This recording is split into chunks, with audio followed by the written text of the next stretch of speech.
משה אומר מסיימים תיכון.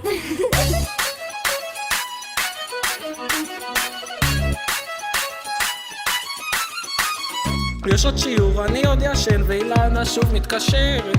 איפה אתה? חיסון לא מוצדק, ועל הבגרות מוותרת. עזוב את הבחינה, סיימנו שנה, עוד דפטר גמר לי את הכסף. אם הגעתי לפה, אז תנו לי כבוד, כי אנחנו מסיימים ללמוד. אין מה לעשות, בטיול עושים חיים. אני רוצה לבוא ואין לי כוח למבחנים. בבורים באים לקרות עליהם, נוסעים על רכבים.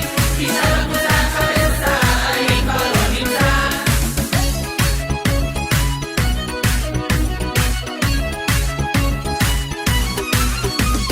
שוב מלחמה, שוב עוד מבצע. אני להקלות מתפללת, ללמוד זה קשה, אז אל תנסה. גם ככה קיבלתי פה 10. עברנו גדנ"ע, טיול ומסע, בפולין היה אחרת. תנו את הכבוד כי הצלחנו לשרוד את השכבה הזאת. אין מה לעשות, לשמיניסט עושים כבוד. את החומר לבגרות גם ככה לא אזכור. נשאר עוד חופש האחרון ואז נעמוד בדום. עלי הדבר שימו לי מחר מחזור נרגן.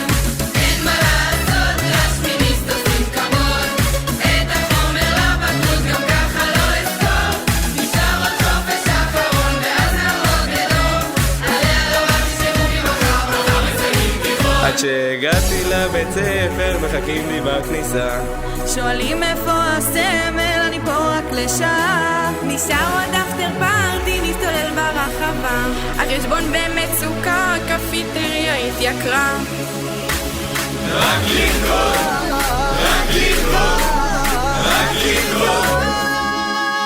אין מה לעשות, כמעט סיימנו עוד שנה. יש פזם על משה, זה לא בא בהליכה. קיבלתי עוד ניהול ובצבא יהיה תותח. תעזור את מחר, נתרכז בעיקר ולא נחזור לכאן. 6 שנים שרדנו וצברנו חוויות. מודה שעכשיו הבנתי שלא בא לי לעזוב. עברנו את הבגרויות, אז עכשיו הכל שטויות. עזוב את מחר, נתרכז בעיקר, היום מסיימים תיכון. עזוב את מחר, נתרכז בעיקר, היום מסיימים תיכון. זהו? פיניטו?